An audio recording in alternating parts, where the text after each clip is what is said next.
wisdom in the U.S. policies, any of the legislation that's been passed in the latter part of last year? No, Or, I can't say that there is. The legislation that has come out of Congress has been particularly bad. Well, of course there wasn't wisdom, but what there was a strategy. And the strategy in Ukraine is the identical strategy thought up by Mr. Brzezinski 25 years ago in Afghanistan. Brzezinski was the strategist for Jimmy Carter and convinced Jimmy Carter to say, look, the Russians are dominating Afghanistan with a civilian secular government.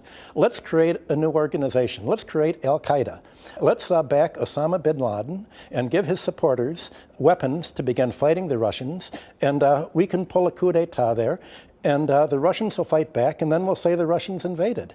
And it worked. Saudi Arabia made a deal with America that they would push the Wahhabi extremists, the Al-Qaeda, the most right-wing wing of the Islamic parties, and it worked. Essentially, Al-Qaeda is a contract army for the United States. Well, the same thing was happening in Russia. What Brzezinski wrote was that America's faced with a possibility of not being able to rule the world unilaterally.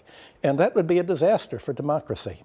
That we can't let any country's economic ability to be self-sufficient means potential military power.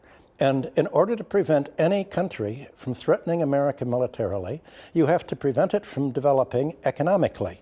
The American nightmare, Brzezinski wrote, was that Russia would get together with Germany and with Western Europe, creating Russian raw materials, German industry, and somehow, finally, Russia would become westernized. America, under Brzezinski's strategy, said this would be a disaster because if Russia's westernized, if it becomes democratic, if Europe and Russia are prosperous, then we cannot control them anymore, and they will have no reason to be NATO. We've got to stop Russia, and the place to stop this Russian-European conglomeration is to split it right at the border down Ukraine. Let's do in Ukraine what we did in Afghanistan. Let's back the crazies. Well, most of them are the former neo-Nazi groups that have been so prominent that fly the Nazi flag.